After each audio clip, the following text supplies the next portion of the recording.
देखिए, जहाँ तक हम राहुल गांधी साहब को जानते हैं, वो शायद ऐसी चीज़ें कर नहीं सकते हैं, लेकिन अब क्योंकि अब वहाँ कैमरास हैं, बाकी चीज़ें हैं, देखते हैं। जिस जैसे कहते हैं कि law, let the law take its own course, वो तो कहते हैं ऐसा कुछ हुआ नहीं, और जहाँ तक हम जानते हैं राहुल गांधी साहब ऐसा करेंगे नहीं। बट क्योंकि अब एमपीज़ ज़ख्मी हैं और हॉस्पिटल में हैं, देख लें जो वहाँ अगर कोई इन्वेस्टिगेशन होगी उसी में पता चलेगा। सर, डुअल पावर सिस्टम पे अक्सर वजह तनकीद का निशाना आपको बनाया जा रहा है, बट रिसेंटली जो 2 ऑर्डर्स आए हैं खासकर हाउसिंग बोर्ड के ताल्लुक से अगर बात करें तो फिर से लगा ये कि उमर अब्दुल्ला को बाईपास किया गया है, तो इसे कैसे?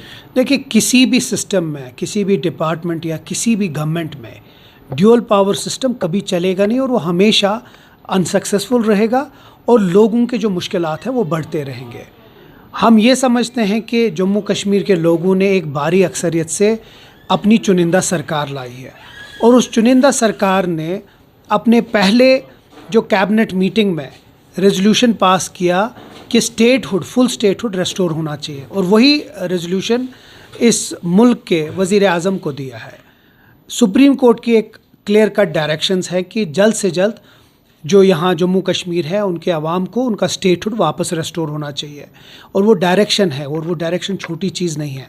और तीसरी चीज़ जो बहुत अहम है वो ये है कि सुप्रीम कोर्ट का जो रेजोल्यूशन है, और जो प्राइम मिनिस्टर हैं इस मुल्क के, उनने क्लियरली वादा किया है कि जम्मू कश्मीर के लोगों को हम इलेक्शन के बाद जल्द से जल्द स्टेटहुड देंगे। तो हम ये उम्मीद करते हैं कि जल्द से जल्द हमें स्टेटहुड मिल जाए, ताकि ये जो डुअल पावर सेंटर है ये ख़त्म हो जाए, और लोगों के जो मसाइल हैं वो उनका जो रिड्रेसल हो वो जल्द से जल्द हो। तो जहाँ तक अभी है, देखिए यूटी है, हम समझ सकते हैं प्रॉब्लम्स हैं, लेकिन हम कोशिश कर रहे हैं कि जितना भी कम प्रॉब्लम्स लोगों को फेस करना पड़े वो हो, और लोगों के जो आवाम के जो काम है वो जल्द से जल्द हो। लेकिन इसके साथ साथ हम ये भी रिक्वेस्ट करते हैं, अपील करते हैं हुकूमत हिंद से कि जल्द से जल्द जम्मू कश्मीर के लोगों को, उनके आवाम को, उनका जो स्टेटहुड है वो रेस्टोर किया जाए। सर, वज़ीर आला हाल ही में वज़ीर आज़म से भी मुलाकात करके आए हैं, तो क्या कुछ रिस्पांस मिला उनकी जानिब से? देखिए, जब उमर साहब ने हमारे वज़ीर आज़म से मीटिंग की है, एक पॉजिटिव एटमॉस्फेयर में रही है।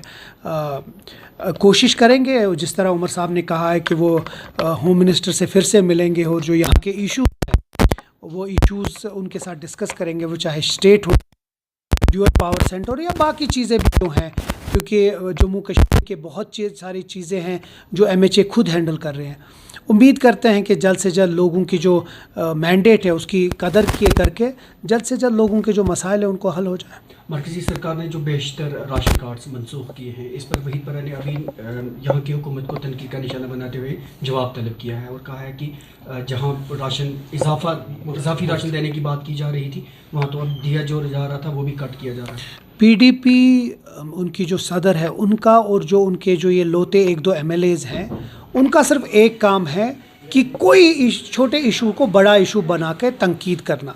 देखिए, अगर ये तनकीद किसी बेनिफिट के लिए है तो मैं ये समझ सकता हूँ, लेकिन क्योंकि उनके पास कोई मुद्दा नहीं है, ये वही वहीद परा साहब हैं जो असेंबली में उठ के हमारे ही रेजोल्यूशन की तारीफ़ करके दूसरे दिन उसी के ख़िलाफ़ हो गए। तो मुझे लगता है उनके बारे में मैं जितना कम बोलूँ उतना बेहतर है। जहाँ तक नेशनल कॉन्फ्रेंस की बात है, हम वादा बंद हैं, और हमने कहा है अपने मंशूर में कि हम जो इजाफा राशन है उसको जल्द से जल्द करेंगे। उसके ऊपर कार्रवाई भी गवर्नमेंट कर रही है, और जल्द से जल्द उसके ऊपर अनाउंसमेंट भी होगा। लेकिन थोड़ा सा वक्त दे दीजिए इस हुकूमत को। जिस तरह आपने खुद सवाल पूछा, ड्यूअल पावर सेंटर है, बाकी चीज़ें हैं, अभी 5 हफ्ते हुए इस हुकूमत को, लेकिन उसके बावजूद 1 महीने के अंदर अंदर बहुत अच्छे फैसले हुए हैं इस गवर्नमेंट ने दिए हैं। उसी तरह जो पावर का है, हमने वादा बंद है कि मार्च से हम 200 यूनिट फ्री दे देंगे, जो वज़ीर आला ने भी इसके ऊपर अनाउंसमेंट किया है। जो फ्री राशन है उसके ऊपर भी बहुत जल्दी उसके ऊपर डिसीजन होगा, और आप लोगों के साथ हम वो बात शेयर करेंगे। सर, हालिया जो आप क्या कहें? उमर साहब ने यहीं से वो बात नहीं की, उनसे सवाल पूछा गया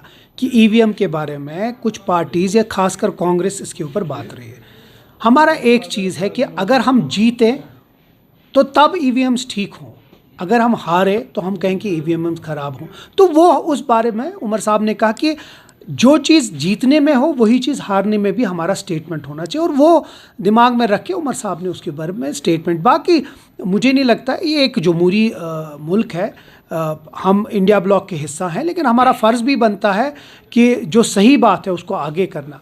जहाँ तक किसी को ये बात बुरी लगी हो, उनको इंट्रोस्पेक्शन करना चाहिए कि अगर परसों पार्लियामेंट इलेक्शन में इतने अच्छा रिज़ल्ट आया कांग्रेस का, तब क्यों ईवीएम्स ठीक थे, और आज अगर कहीं महाराष्ट्र में या झारखंड में वो रिज़ल्ट अच्छा नहीं है तो वो ख़राब है। तो उस हिसाब से हम समझते हैं कि ईवीएम्स के अलावा आपके पास और कोई चारा नहीं है।